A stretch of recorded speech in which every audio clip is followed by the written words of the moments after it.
Elena Carter hadn't slept in 36 hours, and now she was waking up in a billionaire's guest suite on a vinyl recliner that squeaked with every breath she took. The soft beeping of a heart monitor was the only sound in the room, steady and faithful like a metronome, keeping time with her exhaustion. The boy in the bed stirred slightly. 6-year-old Micah Whitmore. Pale, quiet, recovering from a car accident that had turned his world and his body upside down. Elena had stayed after her shift to comfort him through another nightmare. Somewhere between the soft lull of monitors and the weight of fatigue, she'd nodded off beside him. She sat up slowly, rubbed her eyes, then froze.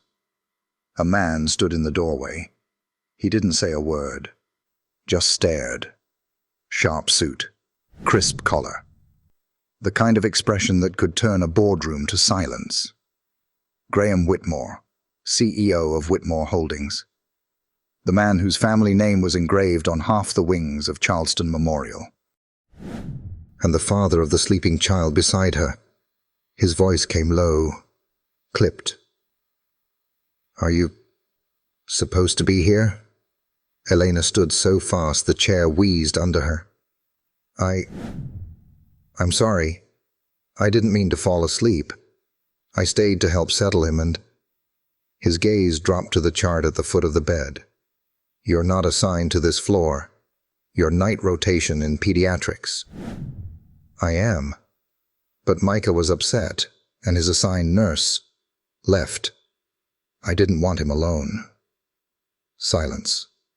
Micah shifted again in the bed, murmuring softly. Elena instinctively reached out, gently brushing a hand across his hair. Graham's jaw flexed. "You should get back to your floor," he said finally, turning to leave. But then, Micah's hand shot out, fingers clutching Elena's wrist. A soft whisper. "Stay." Elena looked down, stunned. Micah hadn't spoken to anyone in 3 days. Graham paused, turned back slowly. His eyes, for the first time, faltered. "Micah," he said gently. "Do you know who I am?" The boy nodded but didn't release Elena. "I want her to stay." Graham looked at her again, differently this time. The tension in his shoulders loosened slightly, and then, almost reluctantly, he nodded. Elena exhaled. After he left, she eased back into the chair, heart still racing. She glanced down at Micah, who had already drifted back into sleep. One small, trusting hand still holding onto hers. What had she just stepped into? The next morning arrived like a slap of cold air. Elena walked through the hospital lobby, with her hair still damp from a 5-minute shower and her scrubs clinging to her legs. She barely made it to the break room before Rosa, the night charge nurse, appeared with a steaming mug and a raised eyebrow. "You look like you fought a hurricane in the supply closet." "Didn't sleep." Rosa handed her the mug. "That has something to do with the Whitmore boy?" Elena sipped the bitter coffee and nodded.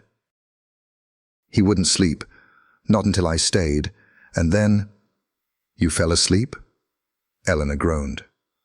"Right there in the room, next to him. Guess who walked in?" Rosa winced. "The father." Elena buried her face in her hands.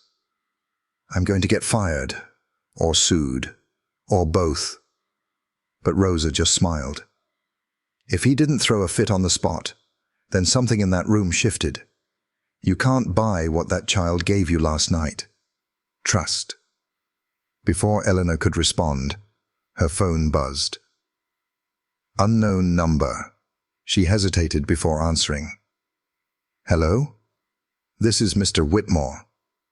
The voice sent a jolt down her spine. "Yes, sir. I'd like to speak with you in person. It won't take long. Can you be at my office at noon? Yes, of course. He hung up without another word. Rosa arched an eyebrow. Well, that didn't sound like a pink slip. Eleanor blinked. What if it's worse? Graham's office overlooked the Charleston Marina. Floor-to-ceiling windows, thick mahogany furniture, not a single item out of place. Eleanor sat across from him, palms sweating, heart ticking like a time bomb. He didn't speak immediately. Instead, he set down a manila folder and clasped his hands on the desk. My son trusts you. That's not something that happens often, or easily. Elena opened her mouth, but he held up a hand. I've had a string of specialists, child psychologists, therapists, and private nurses. He shuts them out. She swallowed. He's just scared. He needs safety. Graham studied her. You stayed, not out of obligation, out of something else. I didn't want to leave him like that. No one should wake up alone in a hospital. Silence stretched again. Then he leaned back. I want you to continue, with him, at home, until he returns to school. I'll handle the transfer paperwork with the hospital. Eleanor blinked. At your house? Yes. I've never done private care. I'm still staff. I'm aware you'll be compensated accordingly, and there will be support, but he needs someone who isn't afraid of silence or sadness. Elena hesitated. Is this what Micah wants? Graham's expression flickered. It's the first request he's made in weeks. Elena looked out at the water. The choice should have been easy. She needed the money, the hours, the break from the hospital, but this wasn't a job. It was a life she wasn't sure she belonged in. I'll do it, she said softly. For him. He nodded once. Be at the house tomorrow, 7 a.m. As she stood to leave, he added, wear what you're comfortable in. This isn't a performance. She paused in the doorway, looking back at him. I wasn't planning to perform. He met her eyes for a beat, then looked down at the folder again. The Whitmore estate sat behind wrought iron gates and a long stretch of Spanish moss. Elena's breath caught as the car pulled up the gravel drive. This wasn't just a home. It was a world. Columns, balconies, wide porches wrapped in vines, brick older than her apartment building, wood polished so clean it reflected light. And yet, something about it felt cold. Untouched, like a beautiful hotel no one truly lived in. A butler greeted her at the door. Mr. Whitmore is in a meeting. Miss Carter, please follow me. Inside, the air smelled like cedar and lemon oil. She passed a grand staircase, a music room, a library with shelves reaching the ceiling. Portraits of unsmiling ancestors stared down from their oil frames.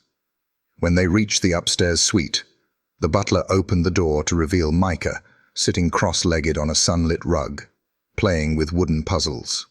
He looked up. His eyes lit up. You came. Elena dropped to her knees, smiling. I said I would. He nodded solemnly.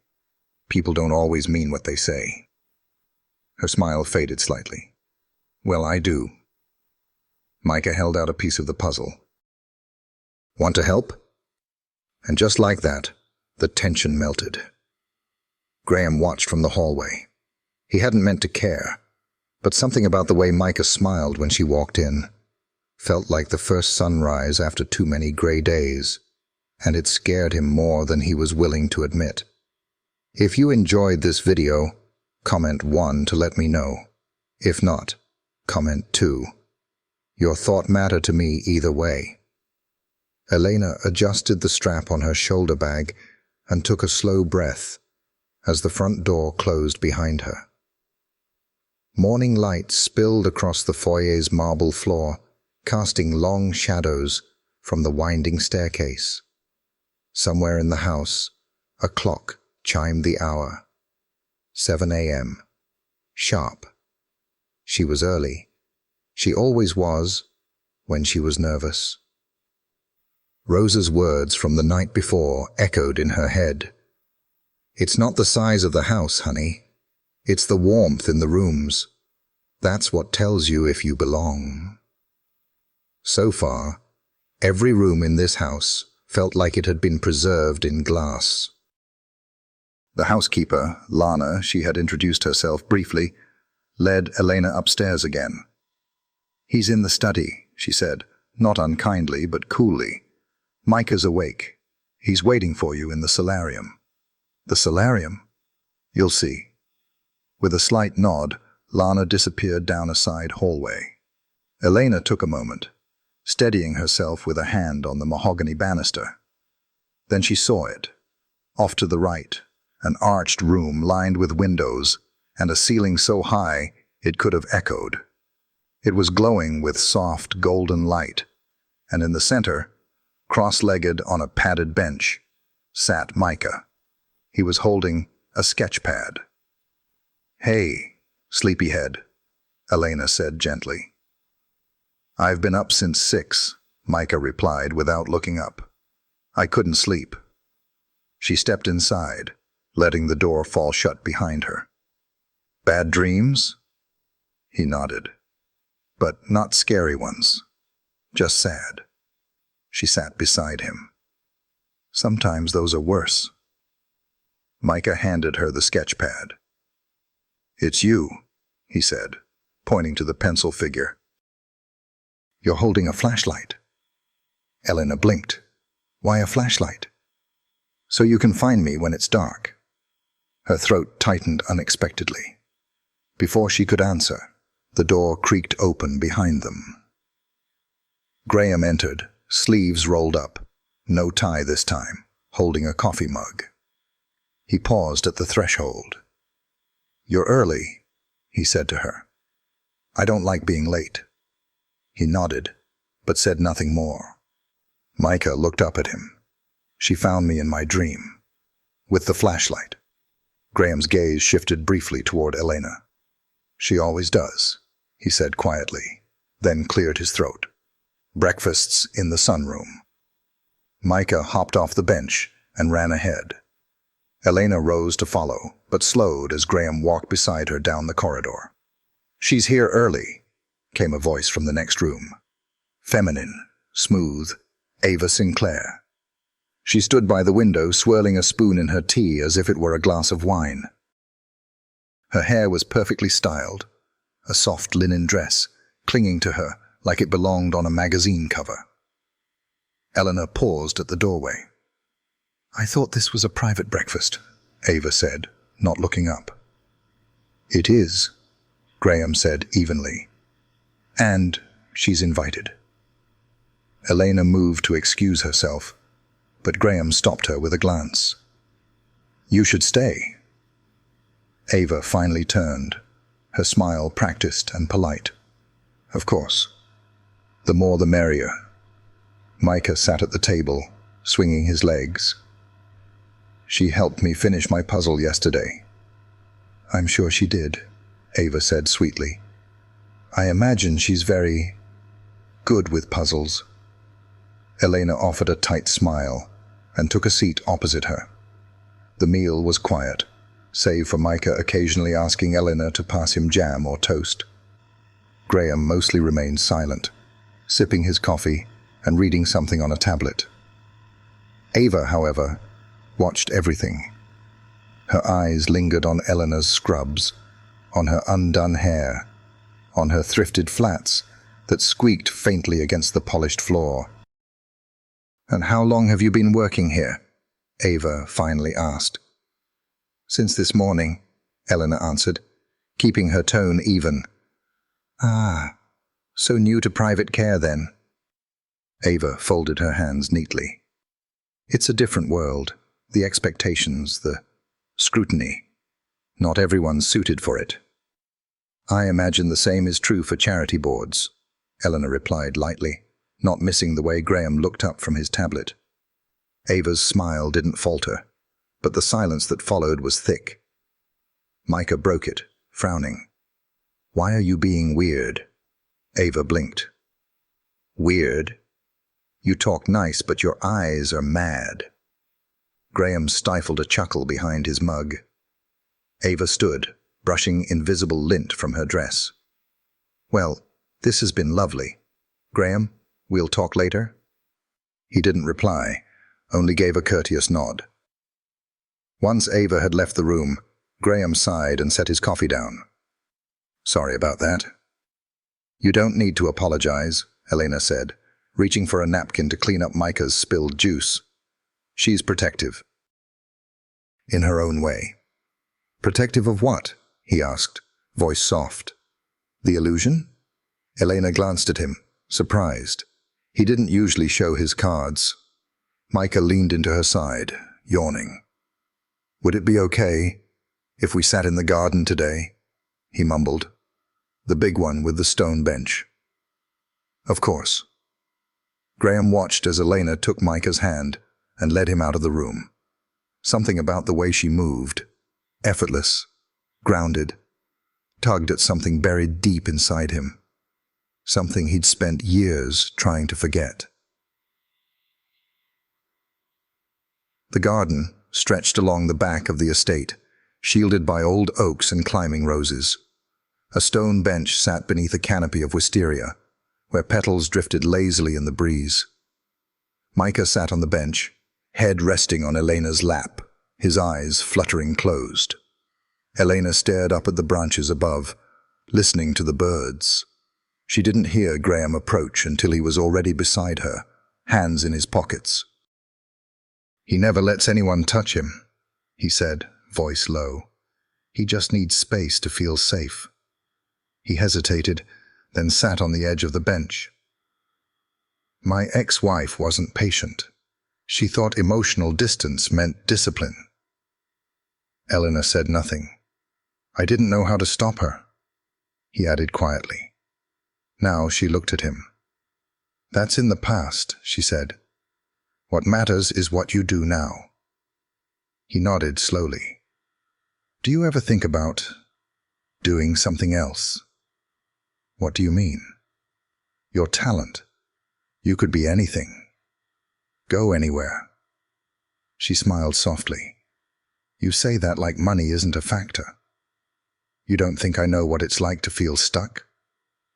He looked at her then, really looked, like he was trying to solve a riddle he didn't understand. She met his gaze. For the first time, there was no pretense, just quiet understanding. Micah stirred, murmuring, then settled again. Graham stood, brushing his hands together. There's an event tomorrow night, he said. A community fundraiser for pediatric care. I'd like you to come. As your son's nurse? He hesitated. As yourself. Elena looked down at Micah, and for the first time, she wasn't sure which answer scared her more. The Charleston air had cooled just enough to kiss the skin without chilling it. Elena stood at the edge of the estate's back terrace, the evening light painting the garden in gold. Her hand lingered on the stone balustrade as she stared out toward the water, pretending her heart wasn't pounding. She wore the only dress she owned that passed for formal, navy blue, soft cotton, cinched just enough at the waist to flatter, but not enough to hide how long it had been since she'd had time, or reason, to think about beauty. The estate was humming behind her. Catering staff moved briskly, string lights glowed like fireflies overhead, and white chairs lined the lawn in symmetrical perfection. The pediatric fundraiser Graham had mentioned wasn't a quiet dinner after all. It was a full-scale event. Of course it was. Elena. She turned. Graham stood beneath the archway, hands in his pockets, dress shirt open at the collar, no tie, no armor. You clean up well, he said simply. You didn't mention this would be an actual gala, she replied. I said fundraiser. You heard dinner party.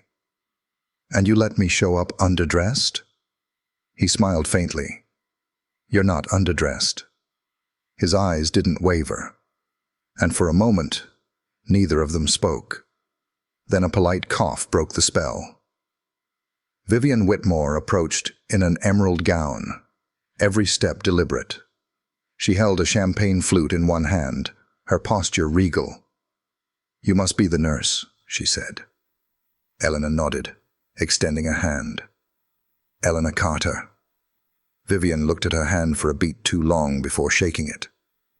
My son's chosen to disregard protocol, as usual. But it's kind of you to come. It's my pleasure. Is it? Vivian tilted her head. Charleston is particular. We value tradition, discretion, and boundaries. Graham stepped in. Mother. Vivian's lips curled slightly. I'm simply making conversation. And I'm simply suggesting we find another topic. Elena offered a practiced smile. I'll go check on Micah. He's with Carla, one of the event volunteers, Graham said. She's watching the children in the playroom. Of course. Every detail managed. She nodded, excused herself, and slipped back inside. Her feet found the polished wood hallway easily now, though the hall still felt too wide, the ceilings too tall. As she reached the quiet room where the kids were playing, she paused outside the door. Laughter echoed through the space, soft and natural. Miss Carter! Micah ran toward her, arms wrapping around her waist. She knelt down. You okay? I told Carla I wanted to say hi. You look like a movie star. Elena laughed softly. That's the nicest lie anyone's ever told me. He stepped back and studied her. Is Dad smiling? She hesitated. I think so. Micah nodded, thoughtful. He doesn't do that a lot. I've noticed. Micah leaned in. Maybe it's because of you. Before she could respond, Carla called him back over to the group. Elena stood slowly, heart thudding with something that felt dangerously like hope. She returned to the terrace, but Graham wasn't there. The crowd had grown. Laughter, clinking glasses, polite applause from some speech she'd missed. Her skin prickled with the awareness of unfamiliar eyes. Elena. She turned to find Dr. Jonah Fields, dressed in a grey suit, drink in hand. Jonah, I didn't know you'd be here. They roped me into speaking. Pediatric neurosurgery doesn't fund itself. She smiled. You always hated public speaking. I still do. He looked her over. You look different. Exhausted? Elegant. She flushed. Thanks. That's generous. Jonah's gaze softened. How are you? Really? Elena hesitated, trying to figure out how to exist in a place like this. And Graham, what's going on? She looked down. I'm not sure. Jonah's voice dropped. Be careful. The Whitmores don't just open their doors. They open them for a reason. Before she could respond, a woman brushed past, a tray of hors d'oeuvres between them. Elena moved to the side and caught sight of Graham at the far edge of the lawn, deep in conversation with two older men in suits. He looked composed, in control, and then his eyes met hers, just for a second. It felt like someone lit a match inside her chest. Jonah noticed. I see. I should go say thank you to the organizers, Elena said quickly. Jonah nodded. Just stay grounded, all right? Don't forget who you are. She turned before she had to reply. Later, as the evening thinned and the sky shifted to indigo, Graham found her again. You disappeared. You were busy. He stepped closer. "You're not used to this kind of evening, are you?" She tilted her head. "What gave it away?" "You look like you're waiting for someone to ask you to leave." She exhaled. "Because I am. You belong here. Because Micah wants me here. That's not the same as being accepted." "No," Graham said quietly. "You belong because you walk into rooms like this and refuse to shrink." She stared at him. "You really believe that?" "I wouldn't say it if I didn't." A beat passed. "I used to think this house was the only thing I'd ever inherited," he continued. "But then Micah, and then you, and now I see it was just the walls, not the meaning." Elena didn't trust herself to speak. Her heart was loud in her ears. He offered his arm. "Come. There's someone I want you to meet." She took it. And for the first time since stepping into the Whitmore world, she didn't feel like she was walking through someone else's story. She felt like maybe, just maybe, she was writing her own. If you enjoyed this video, comment 1 to let me know. If not, comment 2. Your thought mattered to me either way. The morning after the gala arrived wrapped in a hush, the kind of soft stillness Charleston reserved for the day after something important.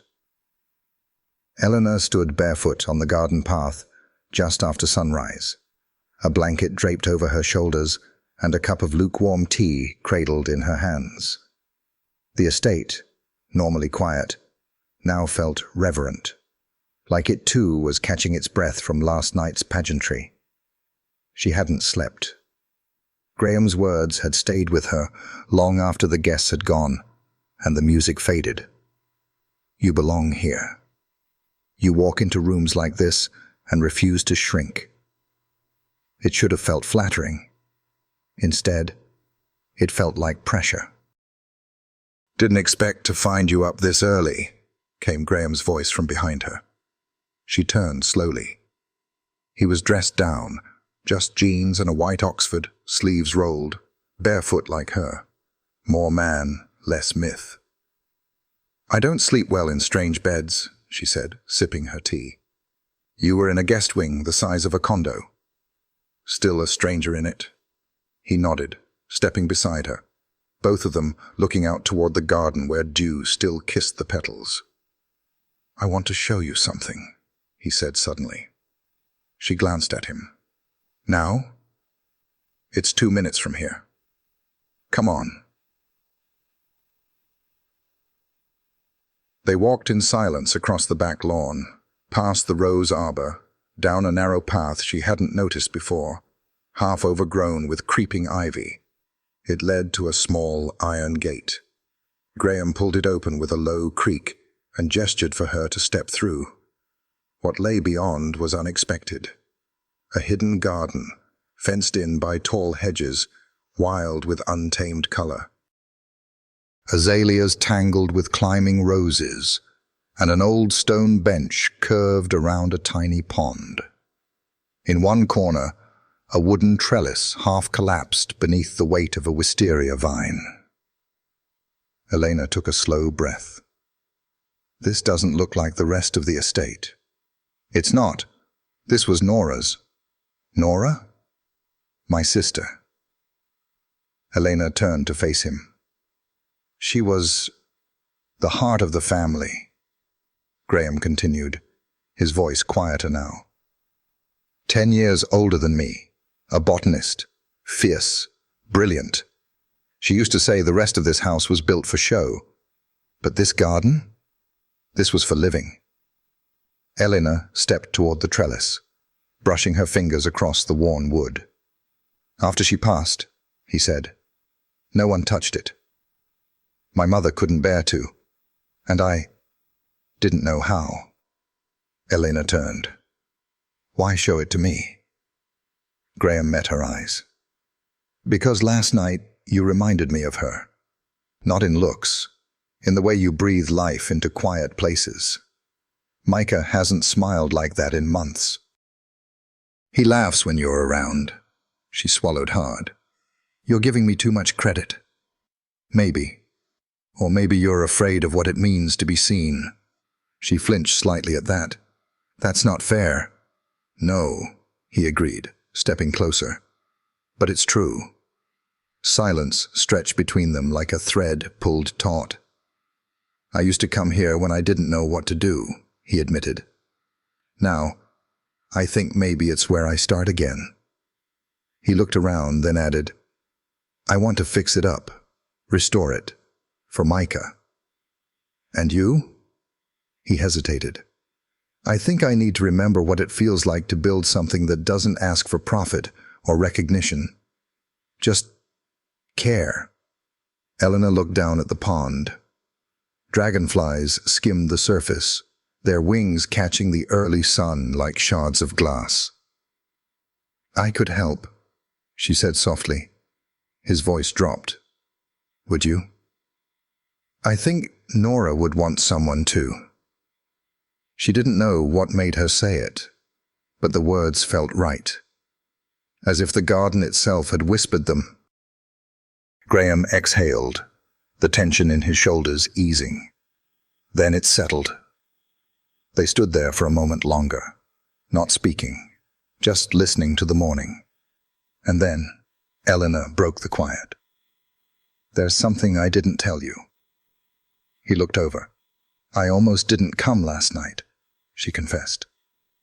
Not because I didn't want to, but because I did. And that scared me. Graham studied her. Why? Because I've lived my life knowing exactly where the lines are. Between patient and caregiver, boss and employee, rich and poor. Rooms I walk into, and rooms I don't. His expression softened. And now you're in a room you didn't expect. She nodded. And I don't know where the exits are. Graham took a slow step toward her, not imposing, just present. Maybe, he said, it's not about exits. Maybe it's about choosing to stay. Their eyes locked. Something shifted. Fragile, electric, real. But before either of them could speak, the sound of small feet on gravel interrupted the moment. Daddy? Micah appeared at the gate, hair tousled, pajama shirt inside out. Graham knelt. What are you doing up, buddy? I heard voices, and I didn't know where you were. Elena walked over, crouching beside him. We're here. We were just talking about the garden. Micah looked around, curious.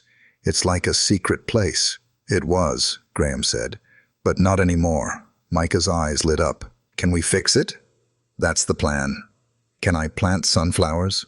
Graham glanced at Elena, then smiled. Only if you help dig. Micah nodded seriously. I'm good at digging. Graham scooped him up with a laugh, and Elena felt something warm bloom in her chest. She followed them back through the gate, her heart strangely quiet, like it had found something it didn't know it was missing. Behind them, the hidden garden stood waiting. Wild and messy, yes, but alive and ready to grow again. The afternoon sun filtered through the gauzy curtains of the upstairs library, where Elena sat cross-legged on the floor, surrounded by a small sea of gardening books and sketch pads. Micah lay beside her, carefully coloring in a rough blueprint of the garden they'd just discovered that morning. This is where the sunflowers go, he said, drawing a jagged yellow burst. And here we'll plant strawberries. You like strawberries, right? I love them, Eleanor said, glancing up from her notes. But you'll have to help water them every day. I will. I promise. He paused, then looked up. Do you think the garden will help people feel better? Like a hospital, but outside? Her chest tightened at his question. Yes, I do. Sometimes a place doesn't have to fix everything. It just has to let you breathe. Micah nodded, as if that made perfect sense. Downstairs, the faint murmur of voices carried up from the foyer. A familiar one, sharp, polished. Elena tensed. Vivian. She stood slowly, smoothing the wrinkles in her shirt, and headed for the door. Stay here, okay? I'll be right back. Micah didn't argue, already back to coloring. Elena reached the landing and looked over the railing. Vivian stood in the entryway in a pearl grey coat, holding a small gift box and speaking to Graham with her usual crispness. You're humoring her, Vivian said, voice low but distinct. This nurse, Elena, she's temporary. You're letting her in too far, Graham. I'm not discussing this here, Graham replied firmly. She's creating dependency. For Micah. For you. She's helping my son heal. She's helping you forget who you are. Vivian moved to hand Graham the box. This is Micah's. I had it made for him, some small reminder of his heritage, of our family. He accepted it, but didn't thank her. I'll say this one last time, she added. You may choose companionship where you wish. But don't confuse service for love. Eleanor felt the words like a slap, even though they weren't meant for her. She turned and slipped back down the hall before they could see her. Later that evening, as the sky turned a bruised blue, Eleanor stood in the newly cleared garden with a rake in one hand and a stubborn knot of doubt in her stomach. She'd told herself not to care, to treat this like every other position, temporary, transactional. But she was slipping, letting roots take hold. She looked up at the trellis where Micah had tied a strip of ribbon earlier that day, declaring it the wish vine. She'd smiled then, but now the ribbon fluttered in the breeze like a warning. Behind her, footsteps approached. I thought I'd find you here, Graham said. She didn't turn around. How long was your mother planning to visit? She comes when she wants. That was a short one by her standards. Eleanor finally turned to face him. She doesn't trust me. She doesn't trust anyone. She said I was confusing you. Graham's jaw clenched. I know. Is she right? Silence stretched. I don't know what this is, he said finally. But I know it doesn't feel confusing. That's not the same as clarity. No, he agreed. It's not. Eleanor dropped the rake and leaned against the trellis. I didn't come here to fall for anyone, least of all someone with an estate, a press shadow, and a monogrammed dinner service. A faint smile ghosted across his face. You think the China's the deal breaker? I think I'm afraid of being a story in someone else's house, a chapter you close when the help goes home. He stepped closer, the garden between them like a held breath. You're not a chapter, he said. You're the part that makes the rest matter. She shook her head. You don't mean that. Why not? Because we live different lives, Graham. And I've fought to build mine inch by inch. I can't afford to lose myself just because someone finally saw me. He moved slowly, then, around the stone bench, past the planter Micah had dumped half a packet of seeds into earlier. No rush, just presence. You haven't lost anything, he said gently. You've made this place real again. Her eyes shimmered. This is dangerous. I know. And still. His hand brushed hers. Just barely. But it was enough to unravel the last of her restraint. She inhaled sharply, stepping back before the pull between them became too much. I can't, she whispered. Not if it costs me everything. Graham didn't reach for her, didn't beg, but he didn't retreat either. You deserve more than rooms where people question your worth, he said. And if I've been one of them, I'm sorry. That landed like thunder in her chest. I'm not asking you to belong to this world, he added, I'm asking if you'll help me rebuild one worth belonging to." For a long moment, Elena said nothing. And then slowly she nodded. "I'll help you restore the garden," she said. "That much I can do." He smiled, not with triumph, but with quiet, grateful understanding. "That's enough," he said, and somehow, in that small space between distance and desire, they made an unspoken promise. Not yet, but maybe. Maybe. Elena wiped a streak of soil from her cheek with the back of her wrist and leaned over the garden bed, placing the last of the marigolds beside the row of basil. The late spring air was heavy with the scent of earth and lavender, the kind of scent that stuck to your skin and reminded you you'd done something real. Micah knelt beside her, his tiny hands patting the soil around the base of a seedling with exaggerated care.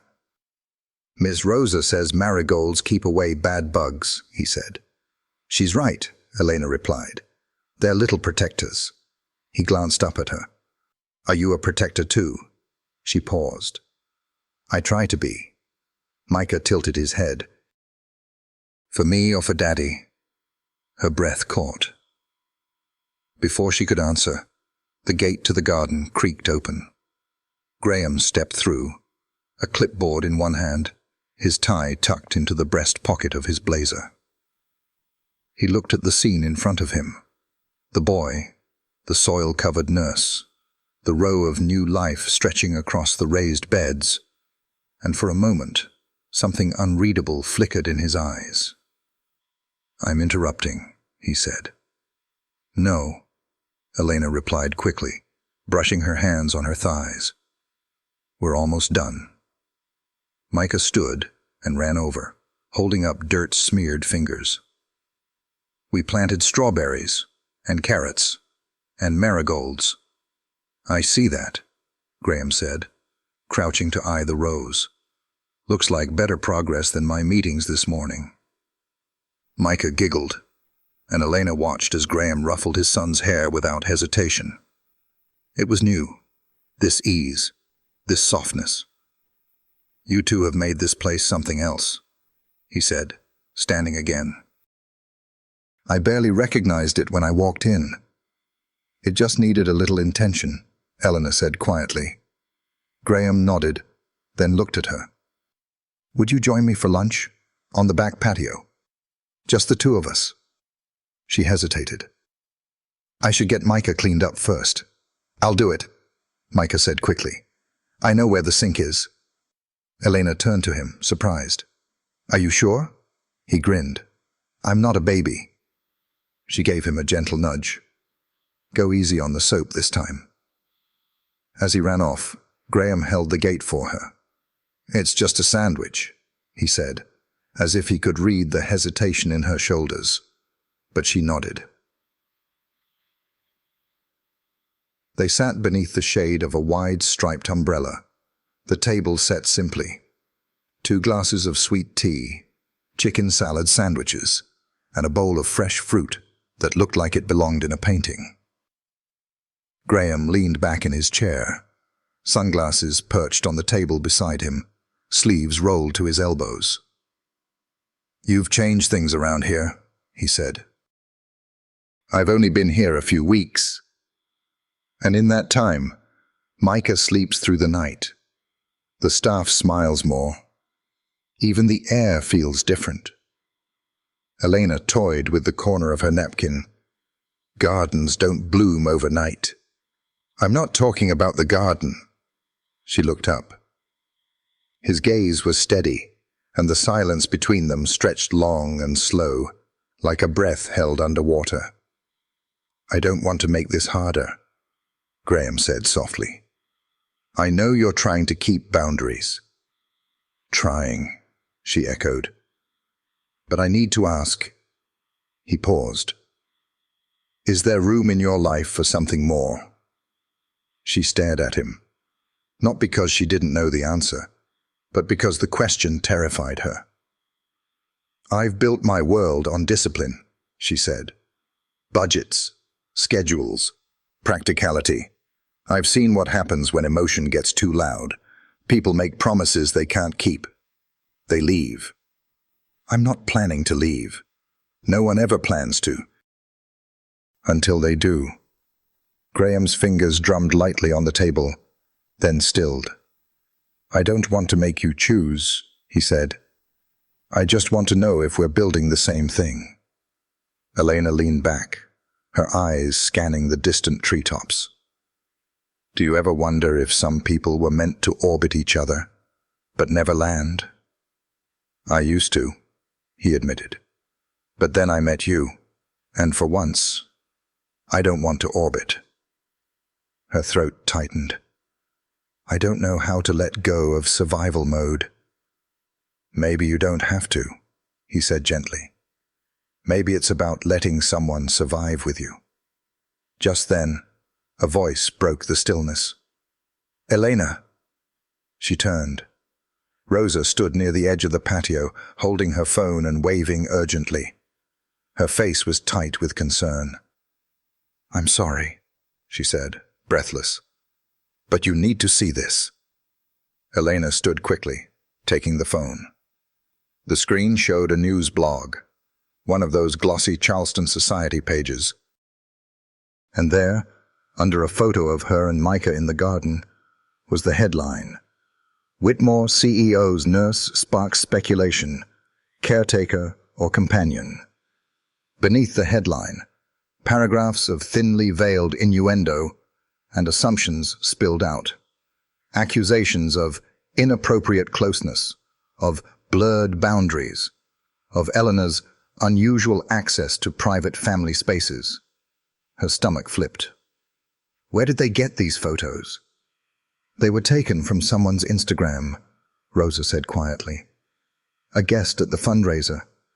Probably didn't think twice. Elena felt her skin heat, her pulse thunder. I have to go, she said suddenly.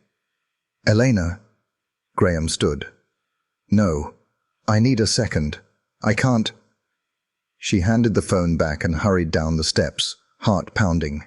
Behind her, Graham watched her go. And for the first time in weeks, the garden felt a little too quiet again. The air in Elena's apartment felt different that night. Too quiet. Too clean. Too unlike the sounds of garden laughter or the hum of the Whitmore estate. The small one-bedroom space she once considered her sanctuary, now pressed against her like a memory she wasn't ready to return to.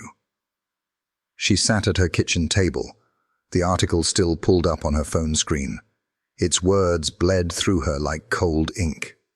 Caretaker or companion. Nurse with ambitions. Unclear boundaries between staff and CEO. None of it was true. Not in the way they meant. But truth didn't matter, once people had a headline to believe. Her phone buzzed again. Graham. She ignored it. Then a second later, Rosa. She swiped a voicemail and held the phone to her ear. Elena, baby. Please call me back. I know this feels like a storm, but you don't have to go through it alone. You've done nothing wrong. The people who matter know that. Just don't shut us out. Not now. Eleanor let the message end, but she didn't move. Her hands rested on the table, fingers curled slightly. She had cried earlier, but now her tears were gone, burned up by something sharper. Not shame, not sadness. Anger. The kind that sat beneath her skin, low and quiet, like embers waiting for air. She'd worked too hard for this, for Micah, for herself, and she would not let someone else define her story with a photo and a punchline. A knock came at the door. She froze. It came again, softer this time. Elena, Graham's voice called, low, tired. Please. She stood slowly and opened the door. He looked worn, shirt untucked, eyes rimmed with exhaustion. I shouldn't have come, he said. But I had to. She stepped aside without a word. He walked in, pausing near the windows as if unsure where to put his hands. The article's being pulled down by morning. My legal team is handling it. Doesn't matter, she said, arms folded across her chest. Damage is done. It does matter. To who? She shot back. To your board. To the investors who now think you're some billionaire sleeping with the help? His jaw tightened. I didn't come here to argue. Then why are you here? Because I care. And I thought you might still care too. That hit her like a quiet blow. She closed her eyes for a moment, breath catching. Of course I care, she said, voice cracking. But I'm also exhausted, Graham. This isn't my world.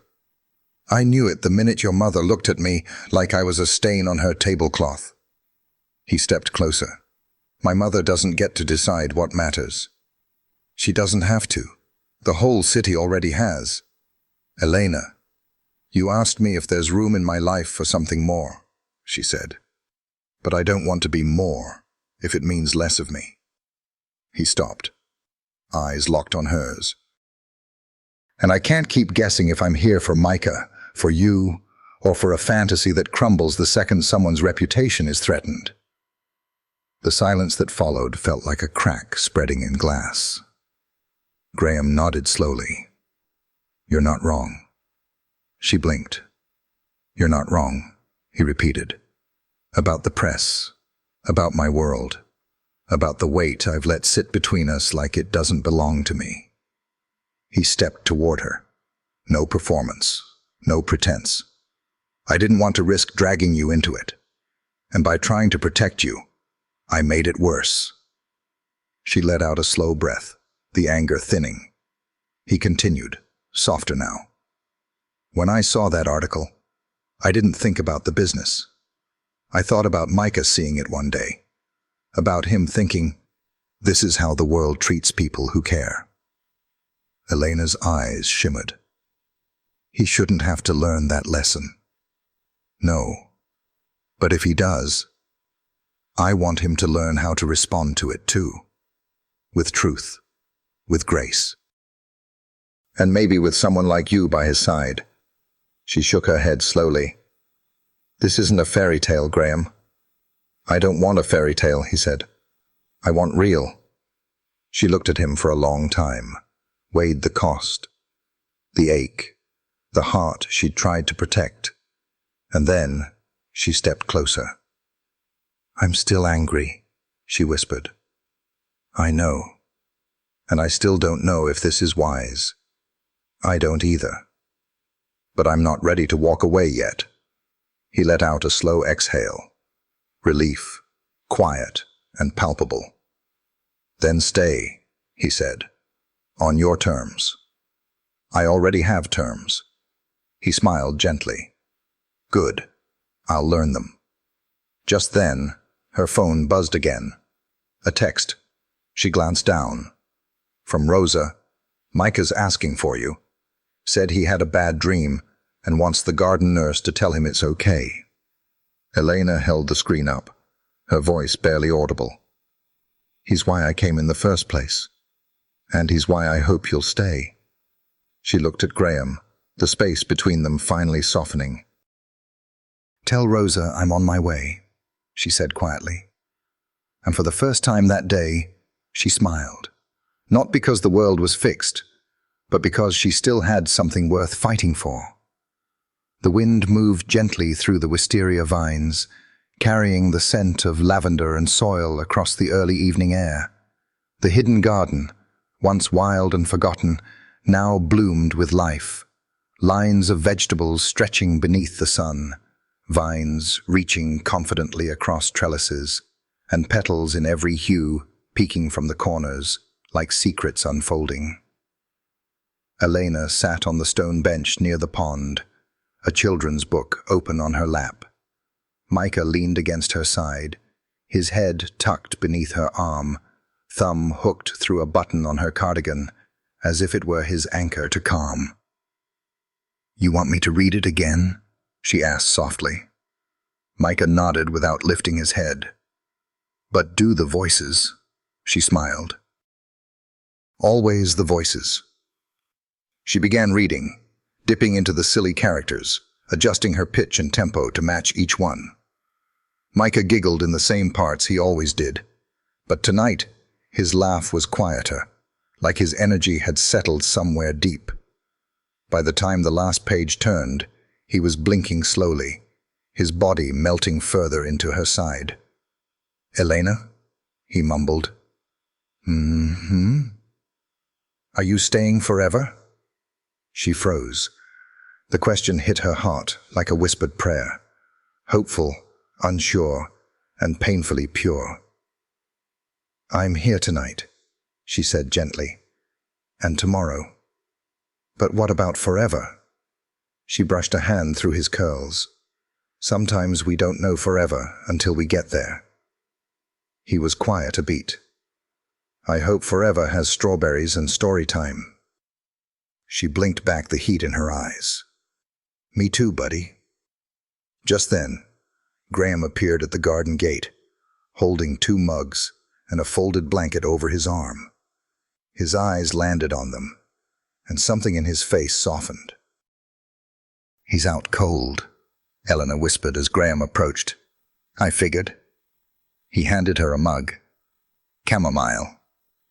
"Thank you." They stood together in silence, watching the boy sleep under the glow of string lights wound through the arbor. "He was shaking when Rosa called me," Elena murmured. "Said he'd had a nightmare. Something about being lost in the house and no one hearing him." Graham sighed, rubbing the back of his neck. "That's exactly what it's felt like for him these past months. Rooms full of people, but no one listening." "He doesn't feel that way with you," she said. "Only because you opened the door." He glanced at her. "You don't just listen to him. You see him." Elena wrapped the blanket tighter around Micah, who had started to snore lightly. "Kids know when someone's halfway there," she said. "Micah, he needs presence, not just protection." Graham exhaled, his voice low. "You've given him more stability in a month than I've managed since his mother left." Elena looked up, startled. He rarely mentioned Micah's mother, much less without a tight edge in his tone. "She left quietly," he continued. "No note. Just gone. I was out of the country when it happened, trying to close a deal in Singapore." He paused, voice catching. "I'd been trying to build an empire," he said, "but I couldn't even keep my family from falling apart." Eleanor didn't speak. She just let him be silent. Sometimes, silence was the only honest way to hold someone's pain. "I've spent the last year thinking if I just organized things enough, if I could control the chaos, I could fix it," he said. "But you walked in with nothing but empathy, and somehow, that did more than my money ever could." She looked at him, the garden lights catching in the gold flecks of his eyes. "I didn't fix anything," she said.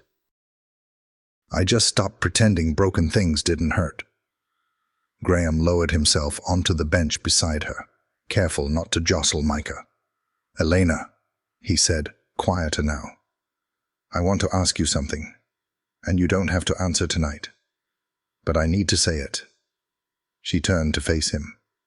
"Stay," he said. "Not just for Micah, not just because of duty or rhythm, but because this place, I feel different when you're here." Her breath caught in her chest. "You're offering me a job?" she asked, a half laugh, half shield. "I'm offering you a choice," he said. "No contract, no assumption. Just stay. Let's see where this goes." She hesitated. Her heart was pushing forward, but her past, its cautions, its rules, its unrelenting need for self-preservation, tugged her back.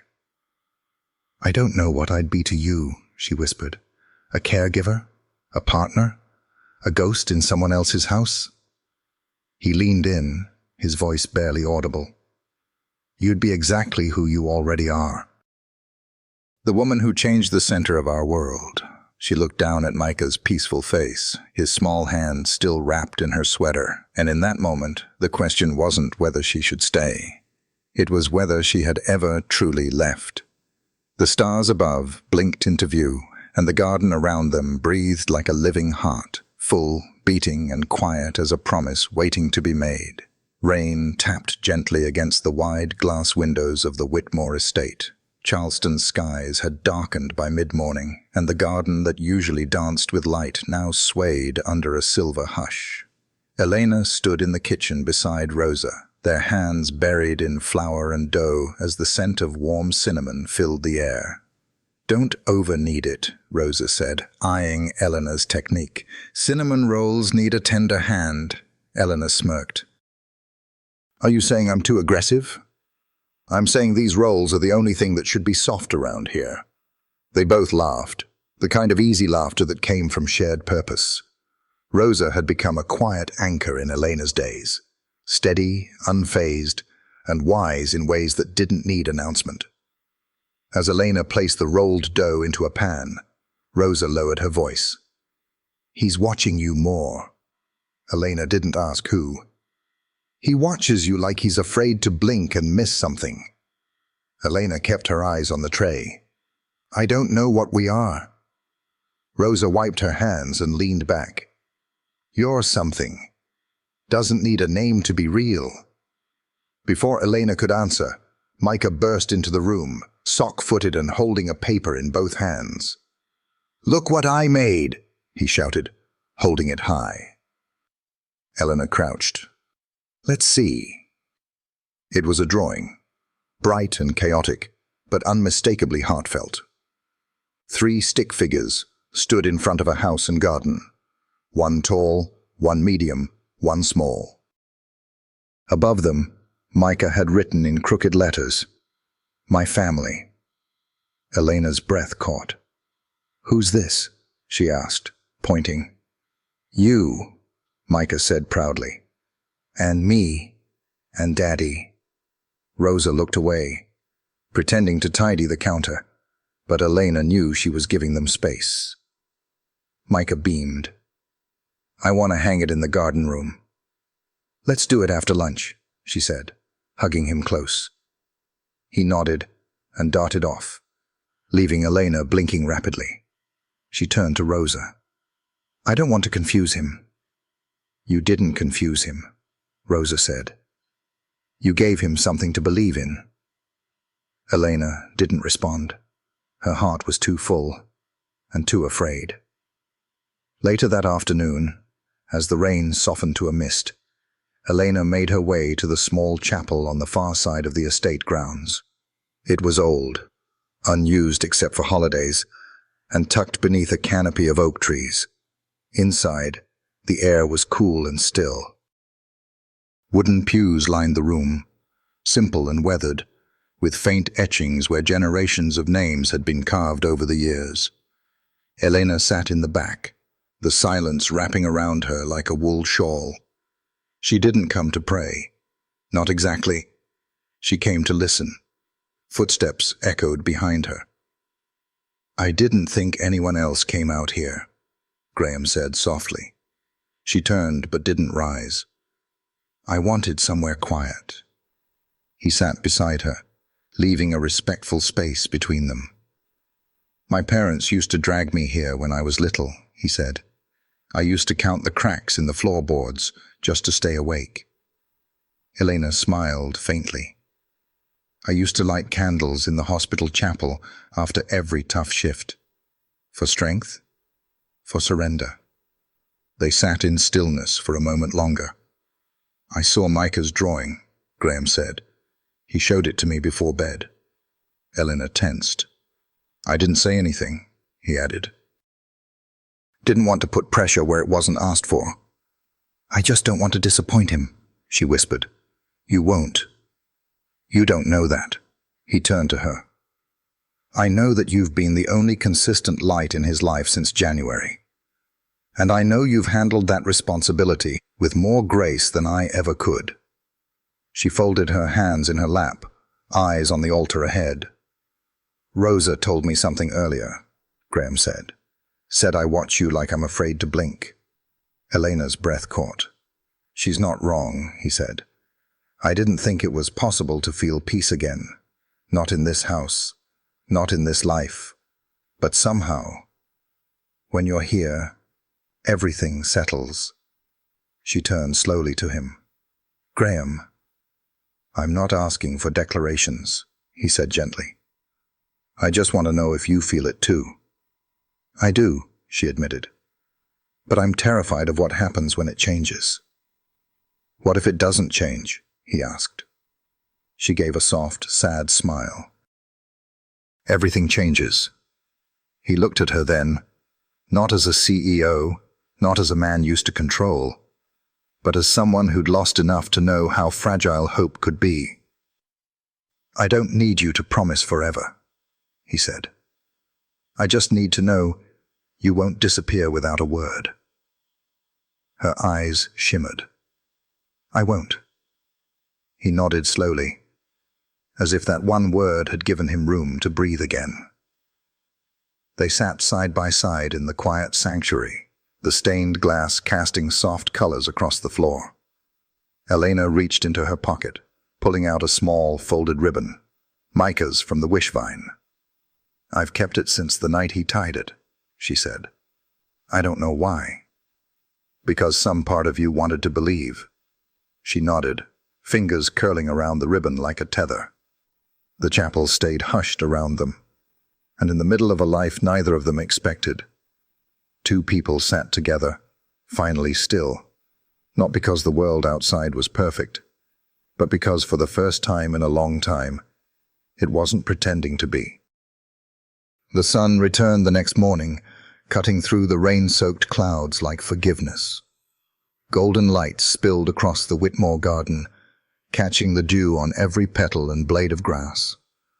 Elena stood near the gate, watching Micah chase butterflies near the lavender beds, his laughter rising into the crisp air like a hymn. She had planned to leave that week. Her contract was nearly up. The calendar in her planner marked it in quiet ink, final day. But she hadn't brought it up. Neither had Graham. It was like they were both pretending the end didn't have to come. Not yet. Behind her, the screen door creaked open. "Elena," Rosa called gently. "Mr. Whitmore wants to see you in the conservatory." Elena blinked toward her. "Is something wrong?" Rosa shook her head. "Not that I know of. But he had that face, the one he wears when he's thinking too hard." Elena dusted her hands on her jeans, gave Micah a wave, and crossed through the kitchen. The conservatory was sun-drenched and quiet, filled with orchids and morning light. Graham stood near the far end, a folder in one hand, a set of documents spread across the table. When he looked up, his expression was unreadable. "You wanted to see me?" she asked, suddenly cautious. He nodded. "I had a meeting with the hospital board this morning. They're restructuring the pediatric outreach program downtown. They want to expand the home-based care initiative." Elena tilted her head. "That's great news." "They asked me for recommendations on leadership." He slid the folder toward her. "I gave them your name." Her breath caught. "You what?" "I've seen what you've done with Micah, with Rosa, with this entire house. You take chaos and turn it into something steady, healing, and you do it without needing applause." She stared at the folder, then at him. "This would mean building the program from the ground up," he said. "Hiring your own team, creating your own schedule. Full autonomy." "It's everything I ever wanted," she whispered. He nodded. "But?" she asked, voice trembling. He hesitated. "It's in Atlanta." The air changed. She blinked. "That's 4 hours away." I know. A beat passed between them. I wasn't trying to push you away, he said quietly. But I also didn't want to trap you here. You think this would trap me? I think this house, this life, can be heavy.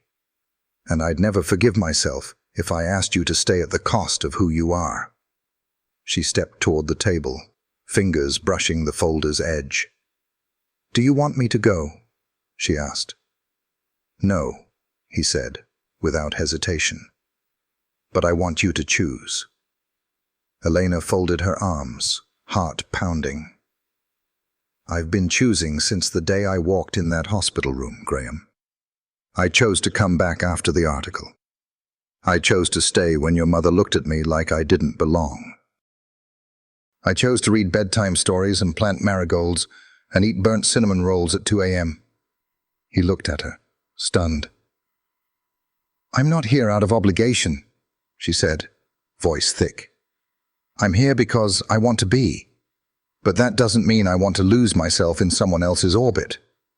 His gaze softened. You wouldn't. How do you know? Because you've already changed the direction of mine. The silence between them bloomed. Would you come with me? She asked suddenly. To Atlanta. If I said yes to this? He looked away as if caught off guard. My company's here, he said. Micah's school, the estate. She nodded slowly, the answer hanging in the air. It wasn't rejection, but it wasn't a promise either.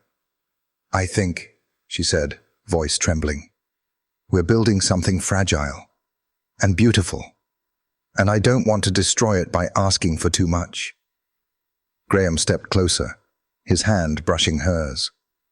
You're not asking for too much. You're asking for clarity. She looked up at him. I'll come visit the program, he said softly. If you take the job, and we'll figure it out, brick by brick. You deserve your own house, not just a place in mine. Eleanor exhaled, slow and full, like something heavy had finally been named and laid down. I haven't said yes yet, she teased, a small smile forming. You haven't said no. I haven't said anything. He took her hand. Then say this. Promise me we don't stop choosing each other, even when the road bends. She nodded. That I can promise. He kissed her hand, eyes never leaving hers. From the hallway, they heard Micah's voice, bright and oblivious. Elena, I found a worm with 2 heads. Come see. She laughed through her tears. Better not keep the prince of the garden waiting. And as she turned to follow Micah's voice, she felt something settle inside her, like the seed of something permanent. Not forever, but something real. And right now, that was enough. The Atlanta skyline shimmered in the late afternoon haze, a blend of steel and glass, rising like ambition out of the red Georgia clay. Elena stood on the balcony of her temporary apartment, one hand wrapped around a mug of ginger tea, the other cradling the folder Graham had given her. Pages fluttered in the soft breeze, part budget breakdowns, part blueprints for something that didn't yet exist, but was undeniably hers. Inside, her new office waited. Bare walls, a single plant Rosa insisted on sending, and a growing pile of thank you cards from families who'd heard whispers of the program to come. The official announcement hadn't gone public yet, but word traveled fast in medical circles, especially when a Whitmore was attached to the funding. Still, something felt off today. She set her mug down and turned back inside just as her phone buzzed across the countertop. She didn't recognize the number. Her instincts tightened. Elena Carter speaking. Elena, it's Jonah. From Charleston General. She straightened. Jonah rarely called without purpose. Is Micah okay? He's fine, physically, Jonah said. But he showed up at the ER with Rosa, anxiety-induced stomach pains. He was asking for you. Elena's heart dropped. Where's Graham? That's the thing. He's not answering any of our calls. Not Rosa's either. She swallowed hard. I'm on my way. The road back to Charleston blurred past her like a half-remembered dream. Familiar, but out of reach. Her thoughts raced. Micah, crying for her. Rosa, sounding shaken. Graham, silent. She pulled into the hospital parking lot just after dark, her chest heavy. Jonah met her at the main entrance. He's in pediatrics, he said, placing a hand gently on her shoulder. Stable, calmer now that Rosa's with him. Elena nodded, following the white tiles to a room that smelled faintly of antiseptic and crayons. Micah sat on the bed, a plush dinosaur in one arm. Rosa perched beside him. His face lit up when he saw her. "Elena!" he cried, voice rasping. She rushed in and wrapped her arms around him, burying her face in his shoulder. "Hey, baby. I'm here." "You came," he whispered, voice small. "Of course I did. I thought maybe you forgot me." Elena's throat tightened. "Never. Not ever." Rosa stood and gestured Elena toward the hallway. They stepped out quietly, leaving the door cracked. "What happened?" Elena asked. Rosa's voice trembled. "He's been off all week, quiet, moody. I thought it was just adjusting, but then, tonight, he said Graham didn't come home." Elena frowned. "Did he say where he was going?" "No. Just said he had meetings. But then he stopped answering. Phone dead. Staff hasn't seen him." Something inside Elena shifted. A worry she hadn't let herself name. She pulled out her phone and scrolled to Graham's contact. Voicemail again. Jonah approached quietly. "There's more." Elena turned to him. "What?" "I wasn't going to say anything, but there's a rumor going around the boardroom. One of the investors at Whitmore Holdings leaked that Graham may be stepping down." "What?" Elena blinked. "Why would he do that?" Jonah shrugged. "Some say it's pressure from the board. Others think it's something personal." A hollow weight settled in her gut. Micah's drawings, Graham's silence, the folder in her bag. "I need to find him," she said. It was nearly midnight by the time Elena reached the Whitmore estate. The gates were open, the driveway lights casting soft glows through the fog that had begun to roll in. She found Graham where she'd feared, at the garden bench, coat soaked from mist, hair tousled like he hadn't moved in hours. His shoulders hunched forward, elbows on his knees, as if the weight of his decisions had finally grown too loud to ignore. "You disappeared," she said gently, approaching. He didn't look up. "I didn't mean to. Elena, I'm so tired of the noise," he said, "of pretending I know what I'm doing. You don't have to pretend, not with me." He looked at her then, eyes rimmed with exhaustion. "I failed him." "No," she said firmly. "You faltered, but you didn't fail." He laughed bitterly. "Micah needed me, and I froze. I let a boardroom full of men decide the direction of my future. I let fear talk me out of calling you." She stepped closer. "Why?" "Because I thought if I told you I was walking away from the company, you'd think I was chasing you." Her breath caught. "And I didn't want you to feel obligated. I wanted you to build your program without my shadow cast over it." "Graham," she whispered, "you don't cast shadows. You plant roots." He looked down. "I don't need you to follow me to Atlanta," she said.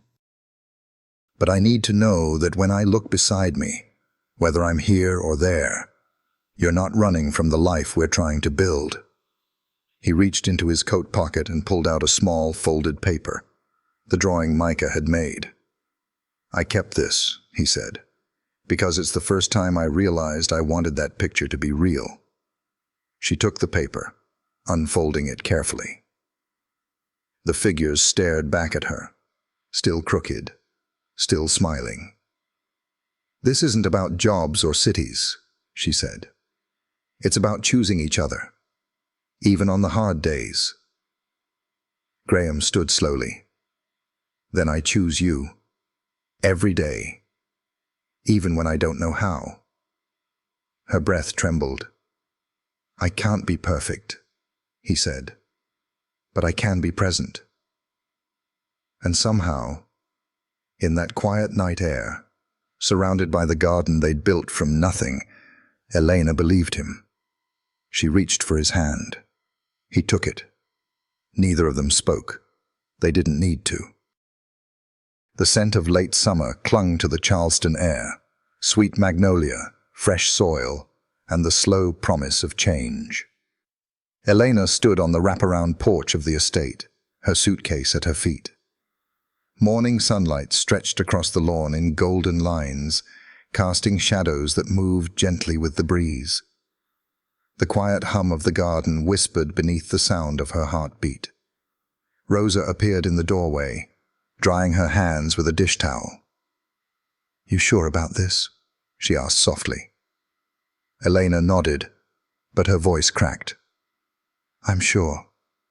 It's just hard to say goodbye to a place that feels like it finally saw me." Rosa stepped forward, resting a gentle hand on Elena's shoulder. "You made this place see you, with every moment, every choice." Behind them, the door creaked again. Graham stepped out, dressed in dark jeans and a rolled-up shirt, his expression unreadable, but his eyes carried everything he hadn't said yet. "I didn't expect you to leave so soon," he said quietly. "I didn't expect to feel this torn," Elena admitted. He nodded. "The board officially accepted my resignation last night." She looked up sharply. "You went through with it?" "I did." "Graham," she began, but he lifted a hand. "I didn't do it because of you. I did it because I finally realized what mattered. And it wasn't quarterly projections or stockholder calls." He reached into his pocket and pulled out a tiny velvet pouch. Inside was a simple silver pendant, etched with a small magnolia flower, delicate and soft. "My mother used to say magnolias only bloom when the roots are strong," he said, placing it in her palm. "This house, this family, we weren't blooming before you." Eleanor felt her chest tighten. "You can't say things like that when I'm about to drive away."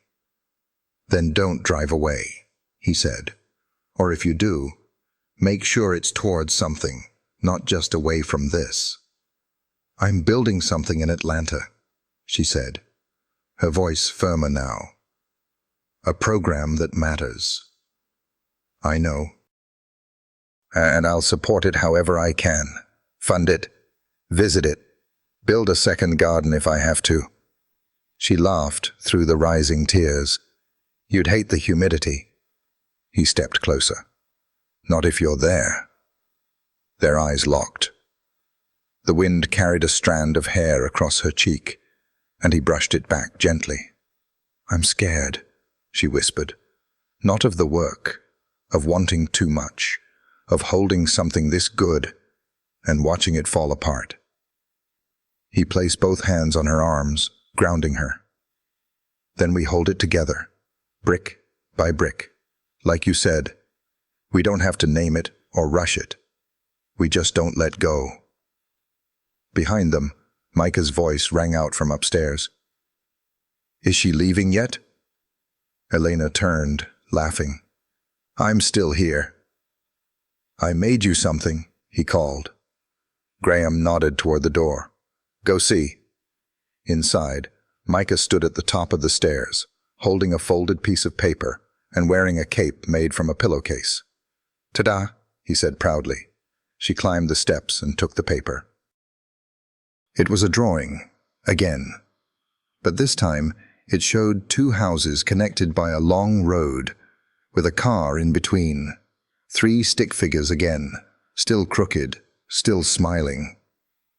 "I thought," he said, hopping onto the landing, "if we have 2 houses, we just need a path between them." Elena dropped to one knee, hugging him tight. "That's the smartest thing I've ever seen." Micah grinned. "Does that mean you'll come back?"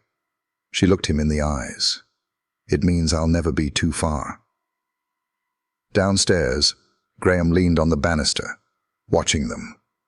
Something in his face had changed, not softened, but steadied. A man who had finally stopped chasing control and started choosing presence. Eleanor stood again and took one last look around the home she hadn't expected to fall in love with. She carried the drawing down with her, folded it carefully, and tucked it into her tote. Then she picked up her suitcase. Graham followed her out, and Rosa trailed behind, holding a basket of snacks and a mason jar of sweet tea, like a farewell gift. At the car, Elena turned to Graham. "We're not done." He smiled. "Not even close." She reached for his hand, squeezed it once, then opened the door. As the engine hummed to life, Micah ran to the porch edge, cape flying. "Bye, Elena," he shouted. "Don't forget the road." She rolled down the window. "I won't. You're on both ends of it." And then she pulled away, heart full and eyes wet, the Whitmore estate growing smaller in her rearview mirror, but never smaller in her heart. Ahead, Atlanta waited. So did a new chapter. And love, rooted now, not rushed, was following close behind. The Atlanta air felt different, charged with motion, ambition, and the low hum of a city that never sat still. Elena moved through the newly opened pediatric outreach center like someone learning how to breathe again. The walls were still blank, the desks not yet scratched by time, but the rooms echoed with the buzz of something real forming, something that mattered. Her name was on the door. That still caught her off guard. "Dr. Carter?" a nurse called, stepping into the hallway. "The Walker family's here for intake. Dad seems nervous." Elena smiled. "It's always the dads." She stepped into the intake room, voice calm, eyes steady. She did what she always did, made space. Space for worry, for grief, for quiet hope. But even as she guided families through their first steps, a small part of her mind stayed in Charleston. Stayed on a boy with a cape, and a man with steady hands who once said he didn't need forever. Just someone who wouldn't disappear. Her phone buzzed at noon, a text from Graham. "Gee, guess who built a lemon stand with zero supervision and made $5 in 30 minutes? Attached was a photo of Micah, beaming, standing behind a lopsided wooden table with a handwritten sign. "Cold lemons for good people. $1. Elena laughed under her breath, typed back quickly. "E. Tell him I'll double his earnings if he brings me one next weekend." G. He said only if you promise to read the new dinosaur book twice. E. Deal. She set the phone down and turned back to her files, but the warmth lingered, that soft, slow stitching of lives finding ways to remain connected. That evening, she stayed late. The building was quiet, the city beyond the windows pulsing with Friday night energy.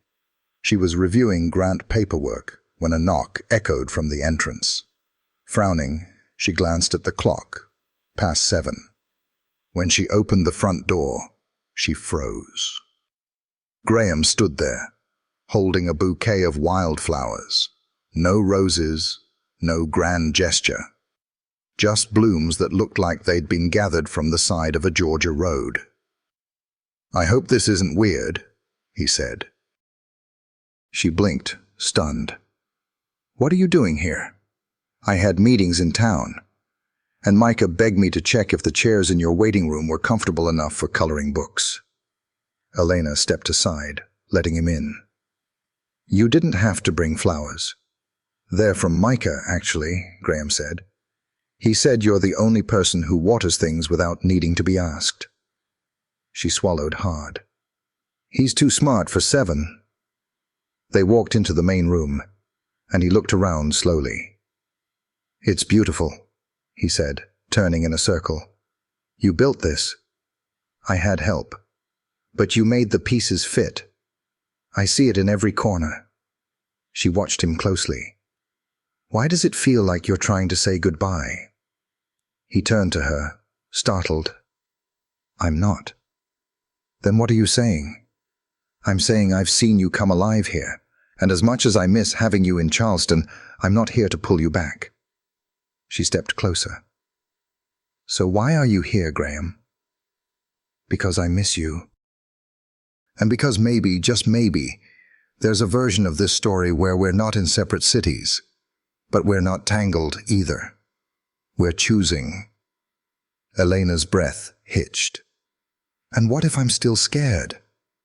"Then we be scared. Together." She searched his face, looking for doubt, looking for pressure. But what she saw instead was steadiness.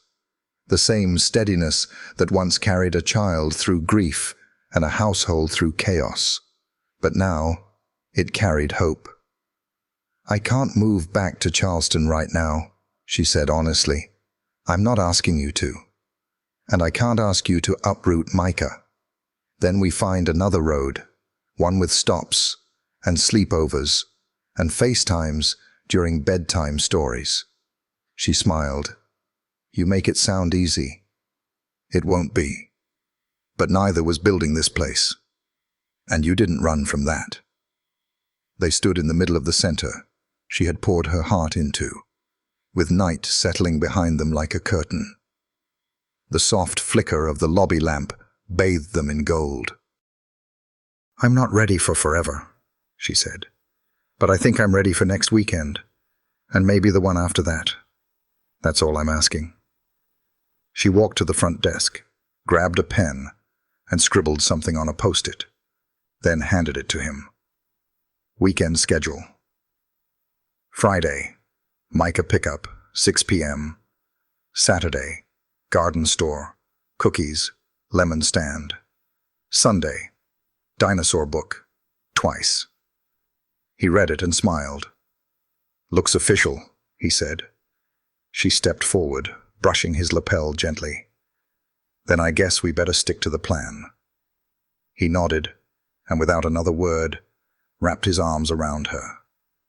Not to claim her, not to keep her, but just to hold what they had.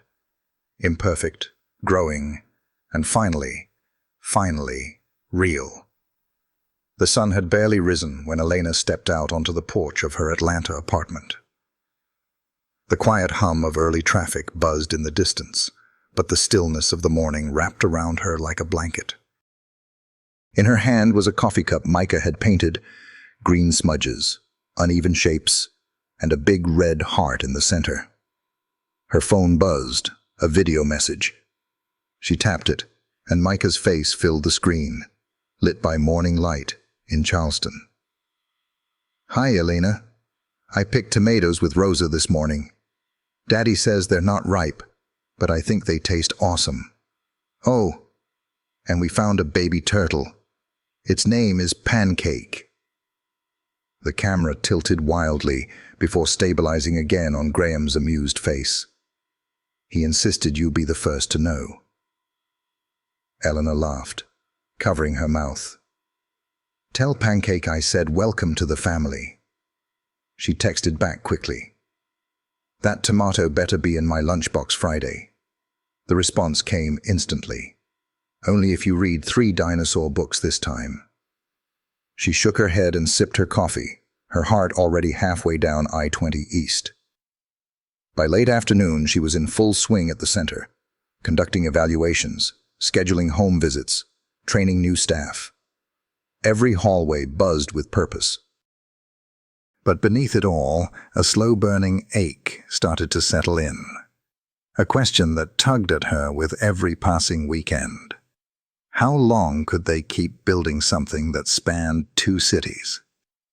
By evening, as she reviewed grant applications in her office, Jonah's name flashed on her phone.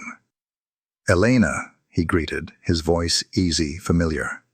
"I just finished a rotation in Atlanta. Mind if I stop by?"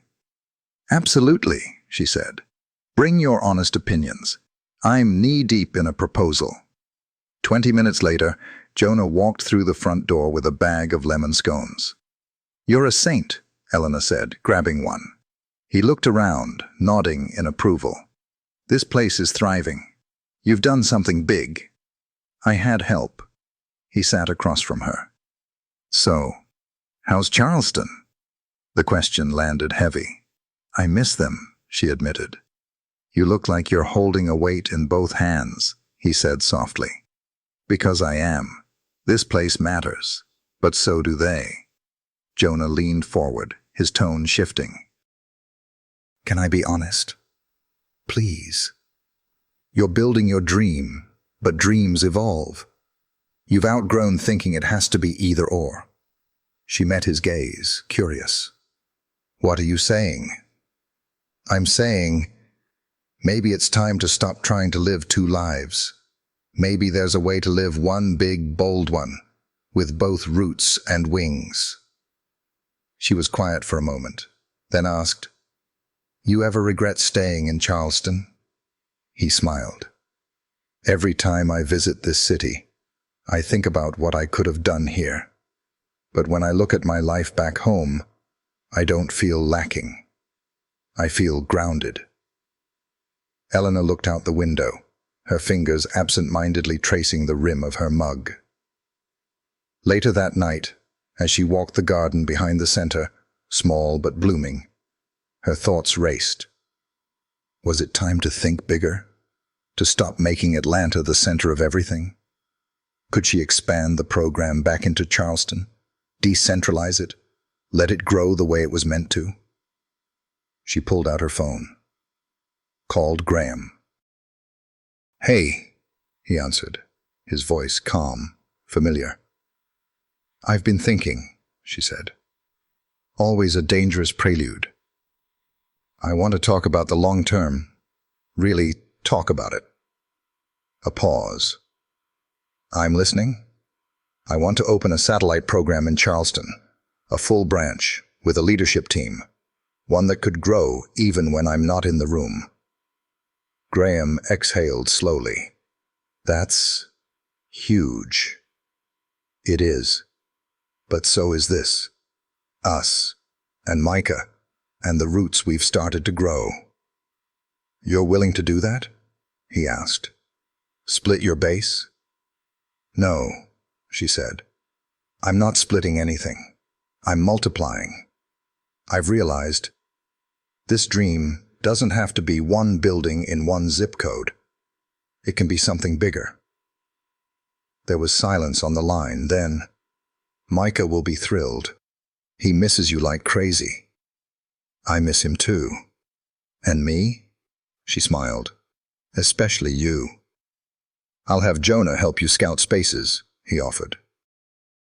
"If you're sure." "I'm sure of 2 things, Graham. What I've built and who I want to build with." He didn't speak for a moment. Then softly, "I've never loved you more than in this moment." Tears welled in her eyes. "Say that again," she whispered. "I've never loved you more than right now." The stars blinked above her, quiet witnesses to promises made without rings, without vows, just truth, spoken plainly.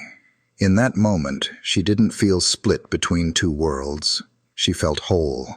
The Charleston sun painted everything gold, the columns on the Whitmore porch, the garden fence now overtaken with jasmine, even the brick path Micah had once lined with chalk dinosaurs. It was the kind of morning that made you pause, take a breath, listen. Elena stood at the edge of the lawn in a soft blue dress, barefoot, holding a single clipboard. Behind her, the field had been transformed. Rows of folding chairs, white linens, and small mason jars holding wildflowers lined a narrow aisle. At the front, beneath the magnolia tree Graham's mother had planted years ago, stood a modest wooden arch, wrapped in ivy and soft gauze. A sign nearby read, "Today is a new beginning." Guests were still arriving. Nurses from both centers, neighbors, families from the pediatric programs, board members who now smiled without tension. And Jonah, of course, arriving with Rosa on his arm, both of them dressed to kill and whispering about how the sweet tea wasn't quite southern enough. Micah darted between people with a small chalkboard that read, "Ring bearer in training." Elena watched him with a warmth that stretched from her chest all the way into her spine. "He's going to run out of chalk," came Graham's voice behind her. She turned, and there he was. No tie, sleeves rolled, hair slightly windswept. The only sign of nerves was the way his fingers fidgeted with his cufflink. "I didn't expect to see you before the ceremony," she said, half teasing. "I figured if you were going to run," he said, "you'd need a head start." She raised an eyebrow. "And what if I said I'm still deciding?" He stepped closer. "Then I'd say I'm still here, no matter what decision you make." She softened. "Good answer." A quiet fell between them, not awkward, more like reverence. Like both of them knew what this moment meant, what it cost to arrive here. "You know," she said, "I used to think love was just something people stumbled into, something messy, wild." "It can be," Graham said. "But this doesn't feel like stumbling. This feels like walking towards something, on purpose." He took her hand. Every step. Micah ran up just then, breathless. "You guys, they said it's starting. Are you going to kiss now or later?" Graham knelt down. "Later, bud. After you do your very important job." Micah puffed up. "I practiced all night." "Rosa said I walk like I've got bricks in my shoes, but I think that means I look strong." Elena laughed, pressing a kiss to the top of his head. "You look like someone who belongs exactly where he is." As guests settled, Eleanor moved to the small cottage where she'd get a moment of quiet before walking down the aisle. Rosa followed, placing a delicate veil into Eleanor's curls. "You okay, baby?" Rosa asked, her voice tender. "I'm more than okay," Eleanor said. "I'm steady." "Good. Because the world doesn't need perfect. It just needs present." Eleanor looked at herself in the mirror. She didn't see the broke nurse who once cried in hospital supply closets. She didn't see the outsider. She saw a woman who had claimed space, not given to her, but built by hand, brick by brick, just like she'd promised. A knock came at the door. Jonah peeked in, offering a crooked smile. "Ready?" She nodded, and he offered his arm. "I'm not your father," he said as they walked. "No," she said. "You're the one who reminded me to believe I could have more." The music started, soft and lilting. As Elena stepped into the aisle, eyes turned, tears blinked back. But all she saw was Graham, standing there like he'd always known she'd come home, even if he'd never tried to force it. Micah stood proudly beside him, chalkboard now flipped to read, "About time." They laughed, and the air shifted, lighter, freer. At the altar, Graham took her hand. "I didn't write vows," he whispered, "because I wanted to say what came out in the moment." She smiled. "Me too." He cleared his throat, voice low but steady. "You once told me you didn't need saving. You just needed someone to see you. I want to keep seeing you. In every version. Every season, every city. Tears filled her eyes. And I want to be the place you come back to, he added. Not because you have to, but because you choose to. Her fingers tightened around his. Then I'll keep choosing you. On the days I'm sure. And the days I'm not, I'll still choose us. A soft wind passed through the magnolia branches. The officiant smiled. You may kiss the bride. Graham leaned in. At least you didn't fall asleep on the altar. She laughed through tears, kissed him, and the crowd erupted. Later, as the reception wound down and fireflies lit the evening, Eleanor sat on the garden bench, barefoot again, her dress folded beneath her legs. Graham joined her, handing over a glass of lemonade. Micah made it, he said. No sugar, pure lemon. You've been warned. She sipped, made a face. Ooh, that kid's going places. Graham looked at her. So are you. She turned to him. We both are. He raised his glass. To building things, even when it's hard. To building things together, she corrected. In the distance, Micah spun in circles with other kids, his laughter rising like music. And beneath the magnolia tree, where promises had just been spoken, petals drifted down like a quiet amen. Elena leaned her head on Graham's shoulder, breathing in the scent of wildflowers and second chances. She didn't need a mansion or a miracle. She had something better. She had a life she built with her own hands, rooted in love, rich with meaning, and it was just beginning. If you enjoyed this video, comment 1 to let me know. If not, comment 2. Your thought mattered to me either way. Thanks for watching Camillia Story, where kindness meets real life. At Camillia Story, we believe every act of generosity deserves to be shared. So stay tuned and keep spreading hope with Camillia Story.